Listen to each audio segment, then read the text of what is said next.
Don't you dare joke about this. I am Emily's mother, not you. You were just a caretaker, nothing more. Coming here and making a fool of yourself, just go back home. My sister said this to me, ignoring the presence of many guests at my niece's wedding, and doused me with water from a pitcher on the table in front of us. The room erupted in whispers, and by the time I regained my composure, it was too late. Beside my sister, who looked like a furious deity, was George, pale-faced. In front of me were my worthless sister and my continuously betraying husband, giving me the perfect opportunity for retribution. Wiping the water dripping from my hair, I slowly stood up. Ladies and gentlemen gathered here, I apologize for showing you such an unsightly scene. First, I apologized to everyone who had gathered to celebrate Emily. Then, Emily stood up. I apologize as well. But Aunt Mia is not at fault. I want everyone here to know the truth I'm about to reveal, to be witnesses. It's time to punish the two villains who deceived Aunt Mia and me. Emily's words stirred the crowd into a frenzy. And then, the scum before me would be cast down to hell. My name is Mia, and I'm 40 years old. I work as a creator. I've been married to my husband George, who is 3 years older, for about 8 years. We don't have children. I have a condition that makes it difficult for me to conceive, and though we considered fertility treatments at the beginning of our marriage, George wasn't keen on it, so we gave up, thinking it's okay not to have children. However, my niece Emily, my sister's only daughter, was a big part of my life. My sister always had poor taste in men, never settling down with anyone, and wasn't the type to create a stable family environment. So, Emily's father is unknown, and my sister didn't even attempt to raise her. This all started when my sister was 20, and I was 17. Mia! You're a student with free time, so from today, you'll take care of this child. My sister, who had run away from home a long time ago and lost contact, brought little Emily to our father's house, where I lived. Sis! You just come back suddenly, and what's this about? Who is this child? She's mine. A lapse in judgment, I never intended to have a child. What? Who's her father? I don't know. How irresponsible! Stop nagging. Just do as I said and take care of her. I've brought everything she needs, so you're responsible now. Wait, sis! I'm still in high school, I have school during the day, I can't take care of a baby. My screams were in vain, as she left the baby and a paper bag with me and walked out again. My mother's gone, and my father's always busy with work, coming home only after I'm asleep. How am I supposed to take care of a baby in these circumstances? Our mother was frail, and she passed away as I graduated from elementary school. Dad worked multiple jobs to support us, left behind. His workplace was far from our home, and he found a part-time job nearby, so he mostly stayed at the company dorm, rarely coming home. However, he always made sure to deposit money for my tuition and living expenses into my account every month. In such a situation, I had no choice but to drop out of high school to take care of the baby. Without even discussing it with Dad, I quit school. Of course, I had never taken care of a baby before, and without any allowance, I bought the bare minimum books on childcare from a used bookstore with the living expenses, trying desperately to figure it out. Fortunately, Emily never cried at night and wasn't in much trouble, but since I had no income, I had to manage with the money Dad deposited. I should talk to Dad about this, but I'm worried about putting more burden on him. Thinking this, I sought ways to earn money while staying at home. I had learned various things on the computer at school, and Dad had an old laptop he used for work, so I used the internet to find design jobs, my area of expertise. Initially, it was low-paid work with fees at a registered agency, but as I continued, I started receiving direct requests, and by the time I was 20, I was earning a decent amount. When Emily first called me Mama, I was so moved that I cried alone. Time passed, and as Emily was preparing to start elementary school, Natalie reappeared. You've done well until today. Sis! You're just gonna take her now? Yeah, I'll take her. What? After all this time? Emily isn't an object, you know. Well, she isn't your child, right? I'm the one who gave birth to her. You're no longer needed. Let's go, Emily. Get ready. No, Mom, who is this lady? What are you talking about? I'm your mother. Hurry up and get ready. Sis, stop. Emily's scared. Where are you planning to take her? She's grown up here. gone to daycare and kindergarten here, all her friends are here. Don't just show up out of the blue and ruin our lives. That's why I'm saying I appreciate your efforts till today. And where I take her is none of your business since you're not related by blood. So just back off quietly. Mom, help me. Let go. My mom is Mia, not you. I don't know you. Emily. Sis, please. Don't drag Emily into your reckless life. I will take responsibility and care for her. Don't take her away. Shut up. It's none of your business what I do with my child. Hurry up, Emily. Mommy. Emily. Natalie forcibly took crying Emily away from me and pushed me aside, taking her away. When I finally managed to get outside, after injuring my leg from being pushed, they were nowhere to be seen. I didn't know where Natalie lived, so I had no way to find them. Disappointed in myself for not being able to protect Emily, I fell into depression for a while. Then, more time passed, and when I turned 30, a letter arrived in my mailbox. Guess what? It was from Emily. In the letter, she wrote about how after being separated from me, Natalie took her to her apartment. She'd always thought of me even after we were apart. Natalie never took care of her, and she was often taken into Child Protective Services. Emily wanted to contact me, but like me, she was helpless as a little girl. After Emily contacted me, we started communicating frequently. It was the spring of her middle school years. That's the background, and having Emily made life worth living, even more than the sadness of not being able to have children with George. Though Natalie prevented us from meeting often, by the time Emily was in high school, we could meet at the diner where she worked part-time. She managed to go to school, as middle school was compulsory, but was told to work and pay for high school herself, so she bravely took on a part-time job. I secretly opened a bank account in Emily's name, without Natalie knowing, and deposited her high school fees and allowance every month. So for Emily, the part-time job was more of a stress relief from Natalie and an excuse to meet me. According to Emily, Natalie was still irresponsibly playing around with men. Speaking of playing around, I noticed George often didn't come home until late at night. And then, around this time, I discovered something shocking: George and Natalie worked at the same place. It's a small world, indeed, but this was a strange twist. However, an even more significant revelation was about to come my way. A few years later, Emily would tell me a delightful yet unbelievable story. That's right. Congratulations, Emily. I'm so happy for you. Thank you for everything, Mom. Emily, now over 20, had found a wonderful partner and was getting married. Finally, Emily was going to have the happiness she deserved. I was jumping for joy inside. But then, there's something I have to tell you, Mia. Something important. What's wrong? You don't look like a happy bride. Is there a problem with your partner? Or did Natalie do something again? It's more about the latter. I really struggled with whether to tell you. It involves you too. Does it involve me? Yes, and me, but you don't have to worry about me. Just tell me straight. It's about George. George? My father. George is my father. What? I was speechless for a long time after hearing Emily's words. Only when she repeatedly called me Mia, Mom, through her tears did I snap back to reality. I'm sorry.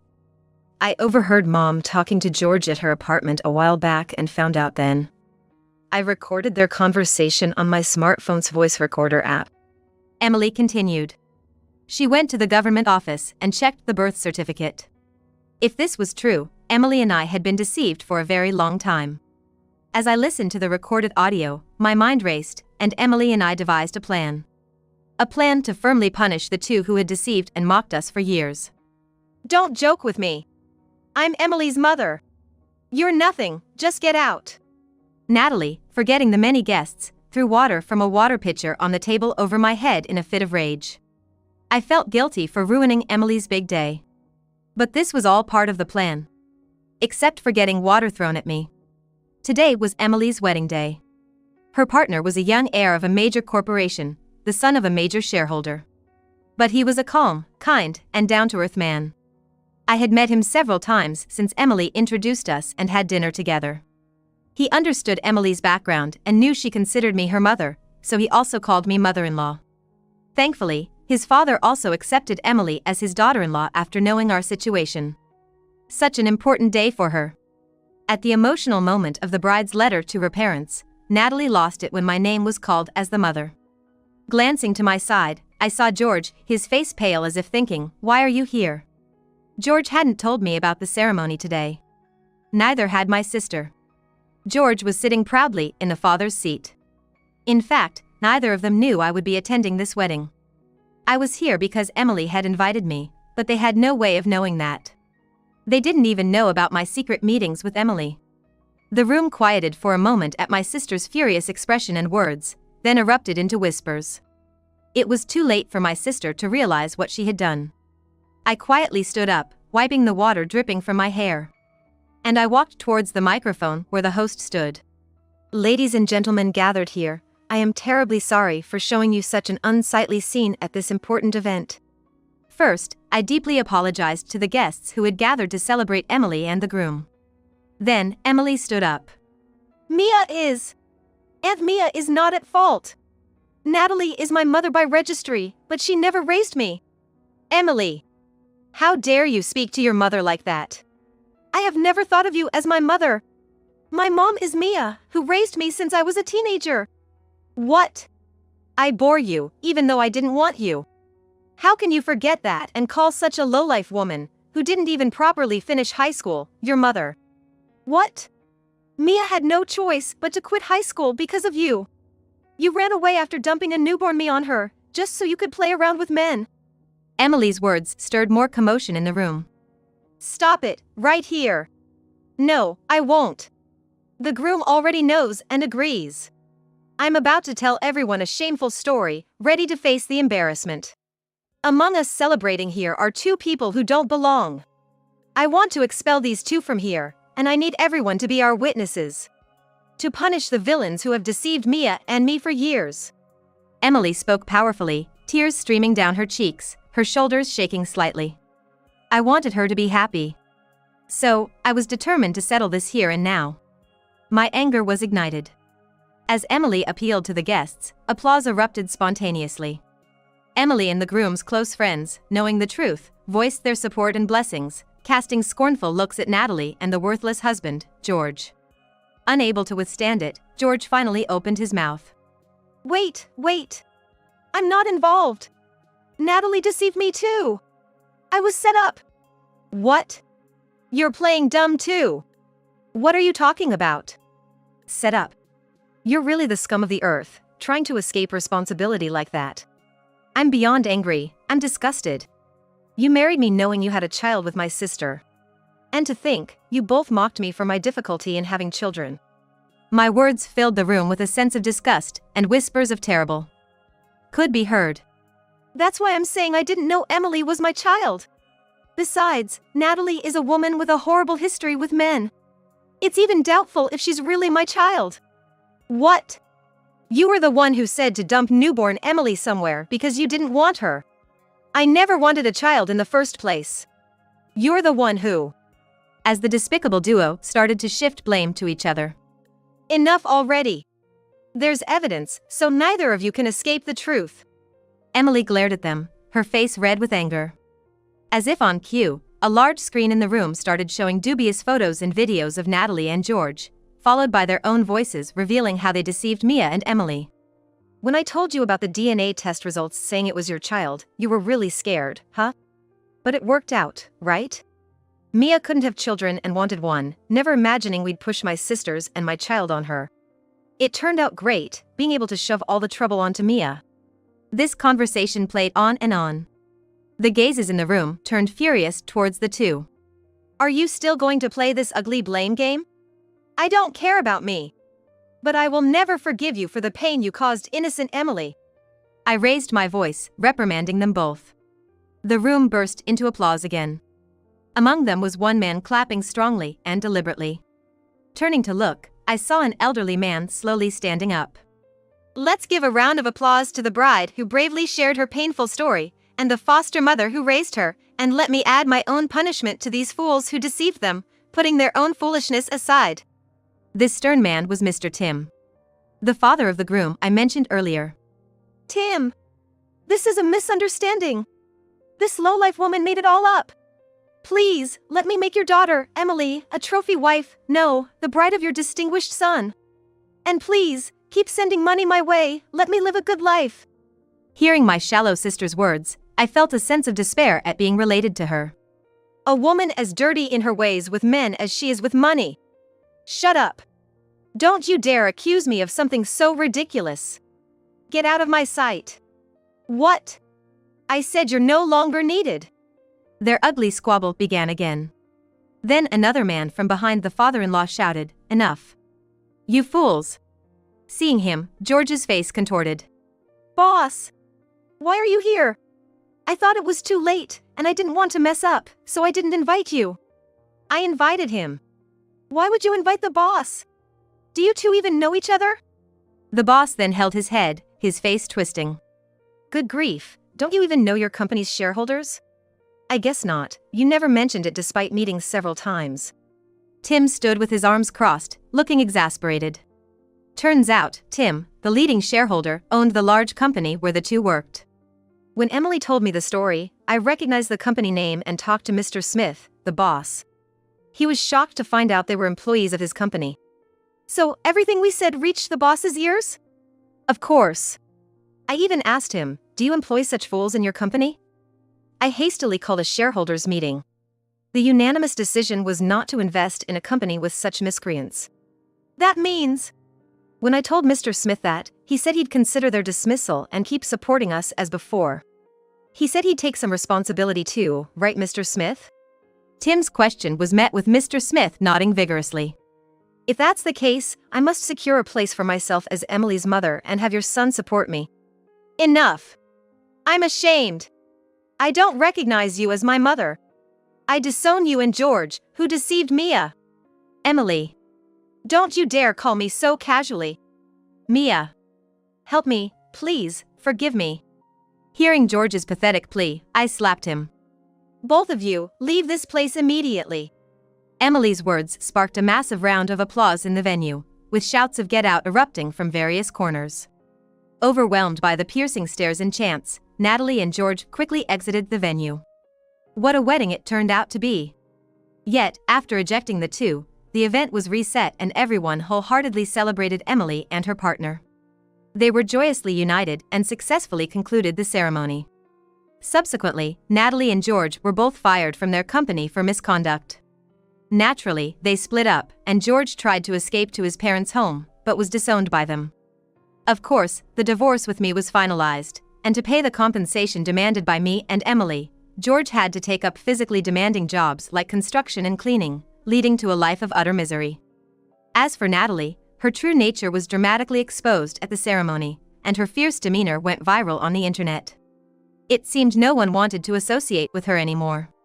In light of these events, I finally opened up to my father about everything. He was more shocked about my struggles than Natalie's actions and decided to cut ties with her, along with me. After all this, despite previously denouncing me, Natalie attempted to reconcile after being disowned by Emily, but was turned away as I had changed the locks at our family home. I even demanded compensation from Natalie, but shockingly, it was discovered that she had embezzled money from her company. To avoid police involvement, she was ordered to pay a substantial amount of damages, plus repay the embezzled amount in full, leading her into significant debt. With no one left to turn to, Natalie found herself monitored by intimidating figures as she worked solely to repay her debts. But in my view, this was just a fraction of what she deserved for tormenting my dear Emily. As for me, I've found success in my career and am now a well-known creator. I moved into a spacious tower apartment to provide a comfortable life for my father. Partly to avoid ever encountering Natalie or George again, and partly due to our family home needing extensive repairs. And then, I officially adopted Emily as my child. In fact, I had been consulting with experts on this matter since Emily was a minor, but it was hard to achieve this goal because Natalie kept evading responsibility. Now, I can proudly call her my daughter. Emily, blessed with a kind husband, has now given birth to a lovely boy. She named him Steve. Emily is currently in Europe accompanying her husband for his training. She often forgets the time difference and calls me daily. Oh, Mom? You know, Steve did this today. We end up talking for a long time. I'm always so happy to be called mom. When they return, they'll be living in the same apartment building as me. I'm eagerly counting down the days, but I'm keeping this a secret from Emily. Right now, I'm walking through the